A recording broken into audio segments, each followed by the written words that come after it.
Hi guys, it's Lethal here, and this is the first of many round 1 to 20 strategy guides I'm going to be putting out mainly on the World at War map, so Riese, Nocturne Toten, Zombie Verrückt, and Shino Numa.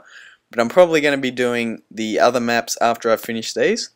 But here is the very first one, and I'm going to be doing Riese, and it's going to be in 2 parts, so each part's going to be in 15 minutes. I'm going to be giving you guys a guide to round 20. So it's going to cover everything pretty much in the entire map that you'll need to know, and it's also going to show you how to play through all the way to round 20 very easily actually, and you're not going to have to worry about going to the box very much. You'll see I don't really use any box weapons, and so let's just get straight into the strategy here. As you can hear some music playing in the background, I don't really know why that's playing.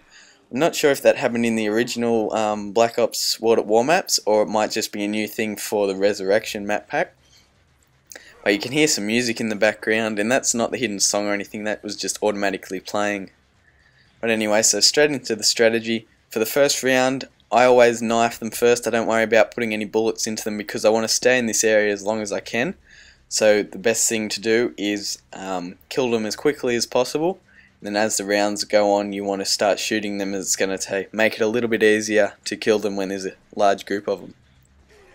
So basically you can go around for the whole first round and just knife them, as I just adjust my audio at the moment to get rid of that music a little bit, and you'll be able to hear the sound effects a bit better. But so it's round 1, so I just want to knife them all, and make sure you repair the windows, as you probably know already after doing that, because it just gives you a little bit more time to kill the zombies before they get in and start attacking you. Now I'd recommend going through this, buying the door towards my right now. You want to head up those stairs by the door at around round 4 or 5, depending on when you get dogs.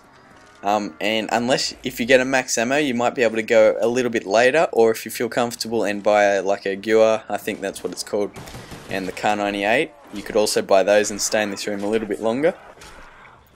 But basically what you want to do is you want to get as many points up as you can. And round 2, as you can see, I'm shooting them when they're in a group, and then I'll finish off with a knife.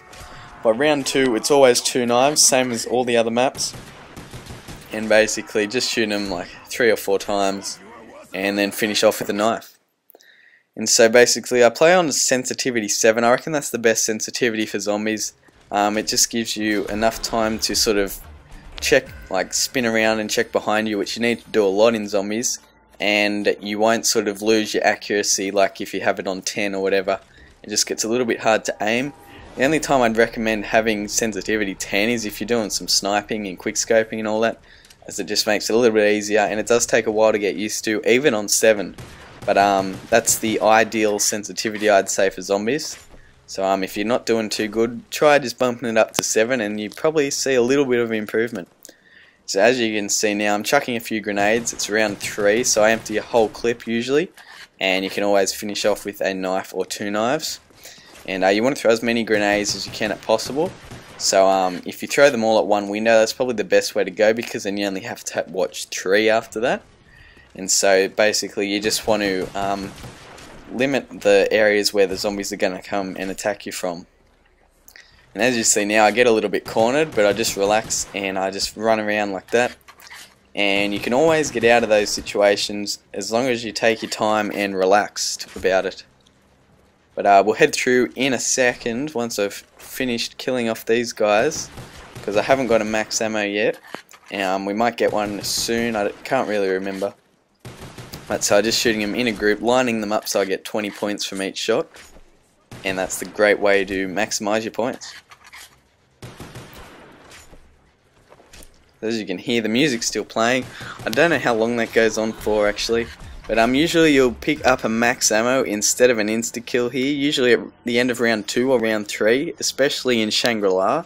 You always seem to pick up a max ammo, so that's always helpful and good to keep in mind, because you can sort of use your ammo, conserving it until those rounds where you'll get more ammo. So I'm just going to stay in here for a little bit longer. I might end up going through mid-round. I just want to get these kills off with the insta-kill as quickly as possible, and then we'll head through by that door and I'll show you what to do from there. So I'll just empty out the rest of my ammo here, and once I run out I'll go straight through this door on my left and go through in a second. I think I'll head through there now. So you want to buy this door straight away, and I'd recommend buying the Thompson because that's going to be a gun you're going to keep all the way till round 20, believe it or not. And some of you might be thinking, that's rubbish, I don't want a Thompson, they're a piece of crap. They're actually not, especially if you upgrade it.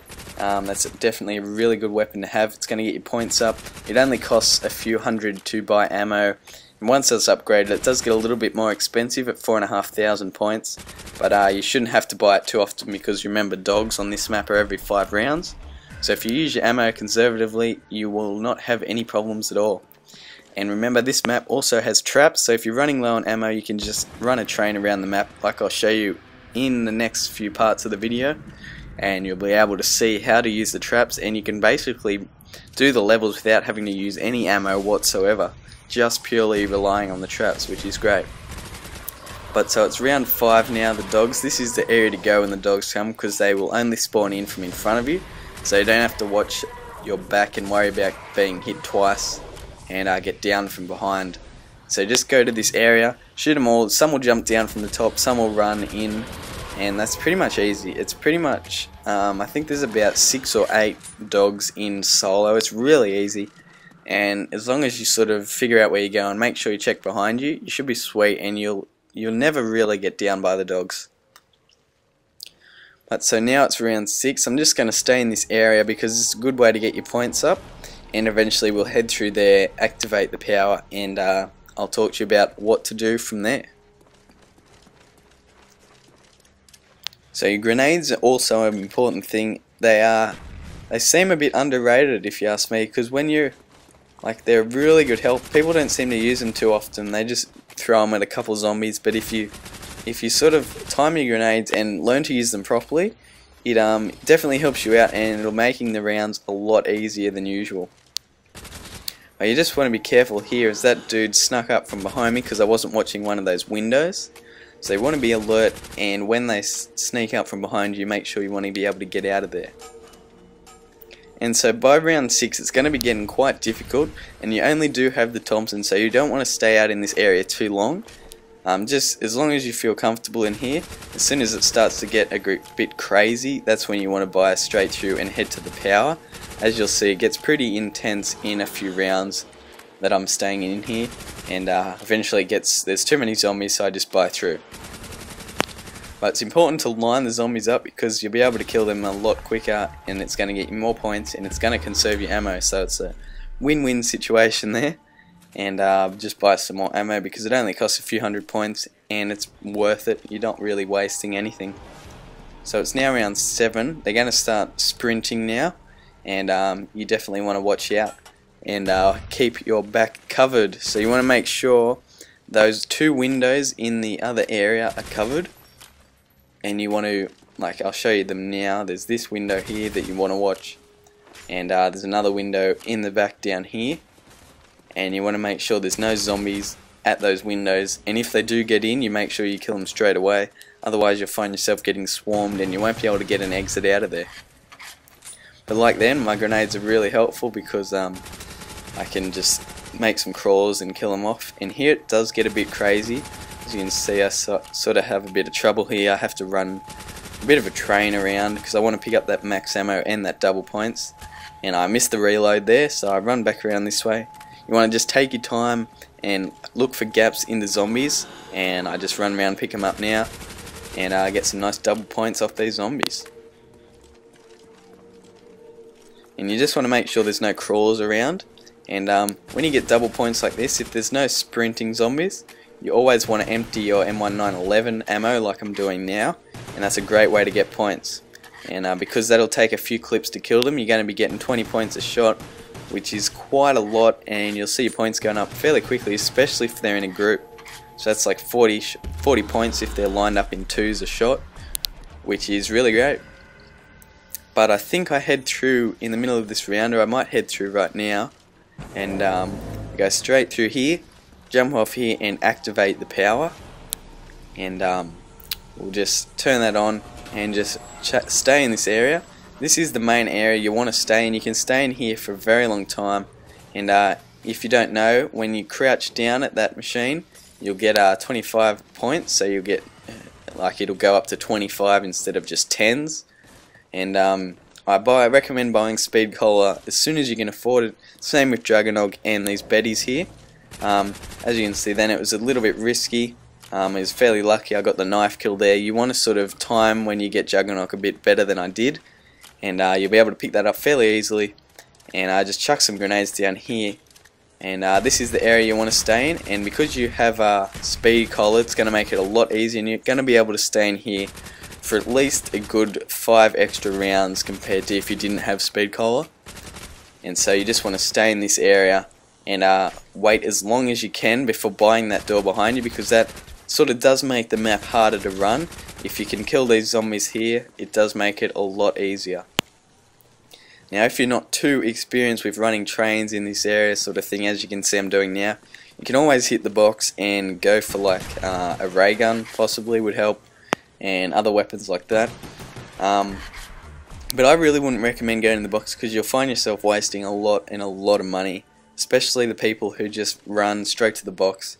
And you only really need to go to the box, and I've said it before, when you have weapons that they're just not working anymore.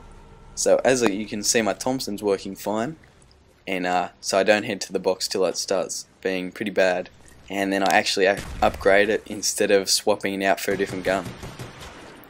So if you can always get a few of those M1911 shots in before you kill the zombies, that's always good, and that'll be a good way to get your points up.